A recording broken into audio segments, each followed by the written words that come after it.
Hello student, स्वागत है आप सभी का डीके सक्सेस पॉइंट पर। तो इस वीडियो में आप सभी को बताने वाला हूं विज्ञान कक्षा 10 के महत्वपूर्ण बहुविकल्पी प्रश्न, जो कि सभी बहुविकल्पी प्रश्न लिए गए हैं जो लगातार आपके एग्जाम में रिपीट हो रहे हैं। इस वीडियो को आप पूरा देखिएगा और इन क्वेश्चन को आप अच्छे से तैयार कर लीजिएगा। या तो आप 2-3 बार 4 बार वीडियो देख के आप पूरे इन्हें याद कर लीजिएगा अच्छे से, या फिर आप जो है इन्हें कॉपी पर लिखकर और आप अच्छे से इन्हें तैयार कर लीजिएगा। आपके एग्जाम में 20 नंबर के बहुविकल्पी प्रश्न आएंगे और मैं उम्मीद करता हूं कि इसी वीडियो से आपके जो है 20 नंबर यहां पर पक्के हो जाएं। तो यहाँ पर जो है आपका पहला प्रश्न है वो है अम्लीय विलयन का पीएच मान क्या होगा। अम्लीय विलयन का पीएच मान क्या होगा, तो वो 7 से कम होगा। ठीक है, 7 से आपका जो है अम्लीय विलयन का पीएच मान कम होगा। दूसरा प्रश्न है निम्नलिखित में अम्लीय लवण है। अम्लीय लवण क्या है? NaCl है, NaHSO4 है, Na2SO4 है, या KCN है। तो इन चारों ऑप्शन में से कौन सा आपका जो है अम्लीय लवण है? तो NaHCOSO4 है। ठीक है, इसके बाद आपका जो तीसरा प्रश्न है वो है जर्मन सिल्वर में कौन सी धातु नहीं होती है? Cu, Zn, Ag या Ne। ठीक है, तो इनमें से जर्मन सिल्वर में कौन सी धातु नहीं होती है? तो Ag नहीं होती है। ठीक है, बाकी ये तीनों होती हैं, Cu, Zn या Ni। इसके बाद यहाँ पर जो है नेक्स्ट आपका जो प्रश्न है वो यहाँ पर प्रश्न है कि एथिल अल्कोहल का IUPAC नाम क्या है? एथेनॉल, मेथेनॉल, एसिटिक अम्ल या एथेनोइक अम्ल।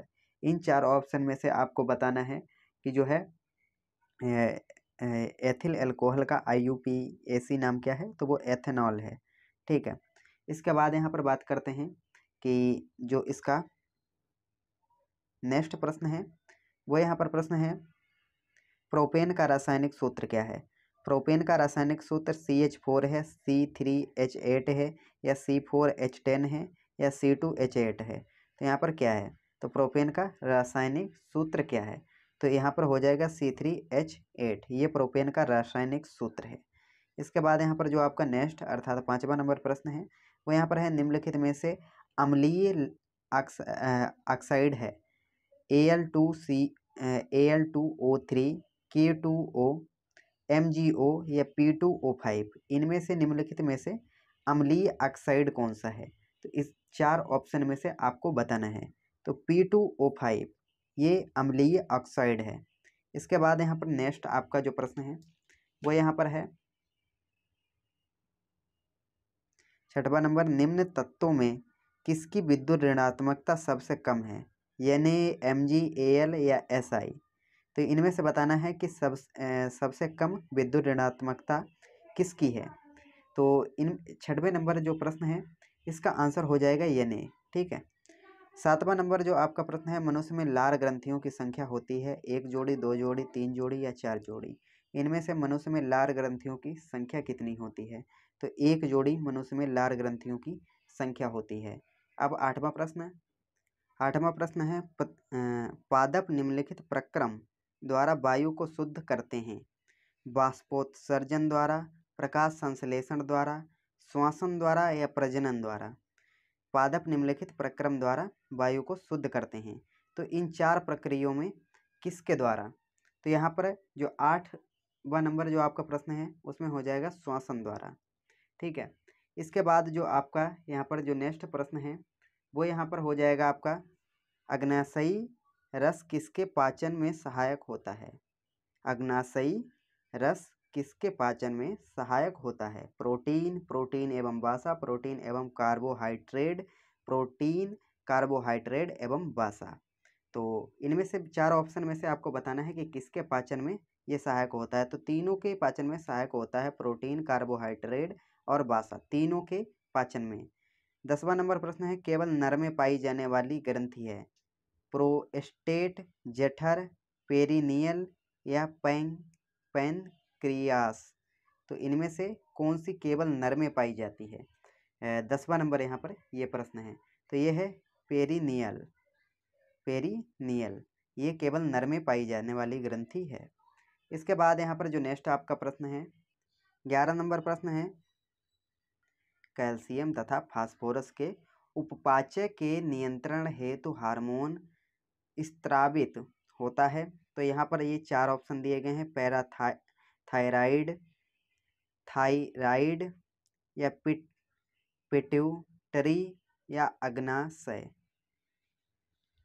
तो यहाँ पर आपको बताना है तो इसका राइट आंसर कौन सा होगा। तो इसका जो राइट आंसर है वो है पिट्यूटरी। पिट्यूटरी। नेक्स्ट प्रश्न है कि एंजियोस्पर्म में निषेचनोपरांत बीज कवच बनता है। ठीक है, तो यहाँ पर बीज कवच बनता है द्वितीय केंद्रक से, अध्यावरण से, अंडाशय भित्ति से या भ्रूण कोश से। कहाँ से जो है वो बीज कवच बनता है निषेचनों उपरांत। तो इनमें से आपको बताना है कि जो है अंडाशय भित्ति से जो है वो बीज कवच बनता है। तीसरा जो आपका 13वां प्रश्न है, उद्यान मटर में अप्रभावी लक्षण है लंबे तने, झुर्रीदार बीज, गोल बीज, फैली हुई फली।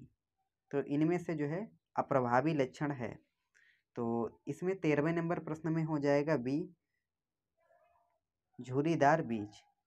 14वां नंबर प्रश्न है, जीन शब्द का प्रयोग सर्वप्रथम किया। जीन शब्द का प्रयोग सर्वप्रथम किया है मेंडल ने, जोहानसन ने, बीजमान ने, एबरी ने। किसने यहाँ पर जो है जीन शब्द का प्रयोग सर्वप्रथम किया था। तो 14वां नंबर आपका ये प्रश्न है, इसमें हो जाएगा जोहानसन ने। 15वां नंबर आपका प्रश्न है कि रक्त में ऑक्सीजन की कमी से लाल रक्त कणिकाओं में उत्पन्न रोग होता है। दात्र कोशिका अल्प रक्तता, हीमोफीलिया, वर्धता या फिर इनमें से कोई नहीं।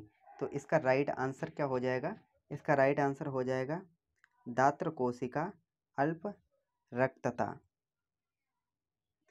16वां नंबर प्रश्न है कि एक अवतल दर्पण की वक्रता त्रिज्या 12 सेंटीमीटर है तो उसकी फोकस दूरी होगी।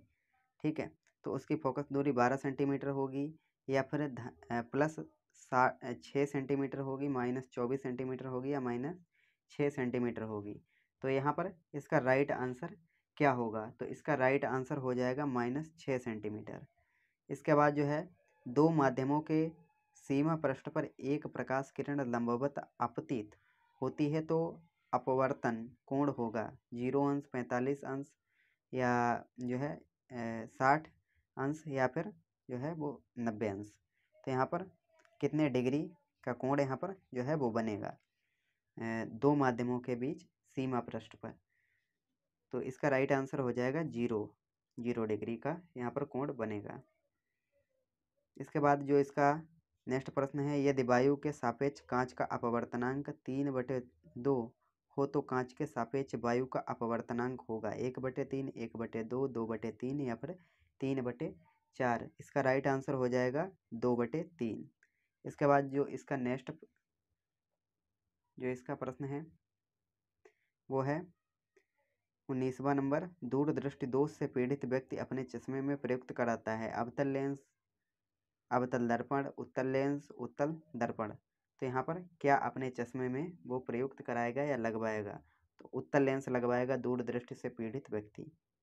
20वां नंबर यहाँ पर प्रश्न है, जब श्वेत प्रकाश की किरण प्रिज्म में से गुजरती है तो किस रंग की किरण के लिए सबसे अधिक विचलन होता है, लाल रंग की, पीले रंग की, बैंगनी रंग की या हरे रंग की।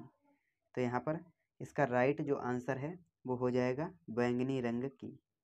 इसके बाद यहाँ पर जो आपका नेक्स्ट प्रश्न है, प्रकाश का वह गुण जिसके कारण आसमान नीला दिखाई देता है, परावर्तन, अपवर्तन, प्रकीर्ण या वर्ण विक्षेपण। तो इसका जो राइट आंसर है वो हो जाएगा प्रकाश के प्रकीर्ण के कारण। जो यहाँ पर आपका 22वां नंबर है जो आपका यहाँ पर प्रश्न है,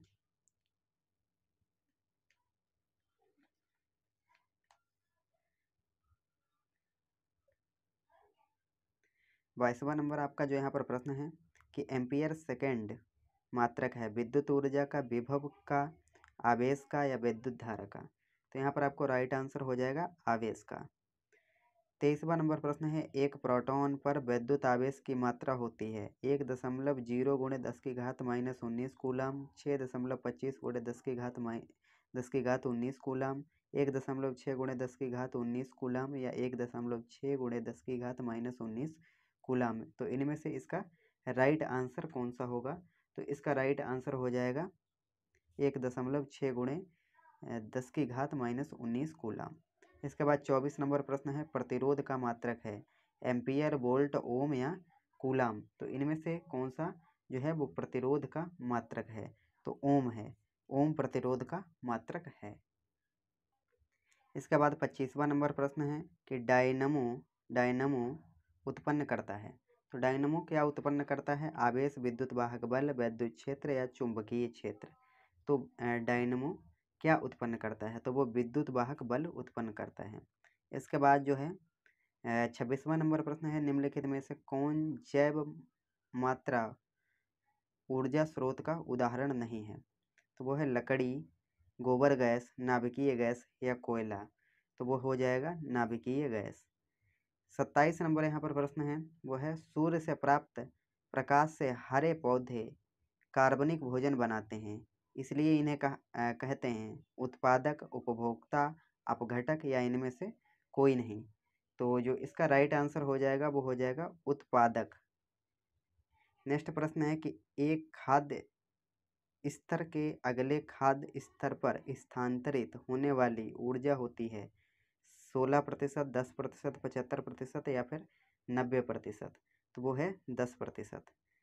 29 नंबर प्रश्न है, विश्व पर्यावरण दिवस मनाया जाता है 21 मार्च को, 5 जून को, 14 सितंबर को या 15 जुलाई को। कब मनाया जाता है? तो वो 5 जून को मनाया जाता है। इसके बाद जो आपका लास्ट प्रश्न है वो यहाँ पर है, गंगा सफाई कार्य योजना किस वर्ष प्रारंभ हुई? 1980, 1985, 1990 या 1975। तो ये 1985 में शुरू हुई। ठीक है, तो आई होप आप सभी को ये वीडियो पसंद आया होगा। अगर वीडियो पसंद आया है तो वीडियो को लाइक कर दीजिए। चैनल पे पहली बार आए हैं तो चैनल को सब्सक्राइब करके बेल आइकन को प्रेस कर दीजिए, जिससे हमारी नई आने वाली वीडियो की नोटिफिकेशन आप सभी को मिल जाएगी। मिलते हैं नेक्स्ट वीडियो में, तब तक के लिए जय हिंद, जय भारत, वंदे मातरम।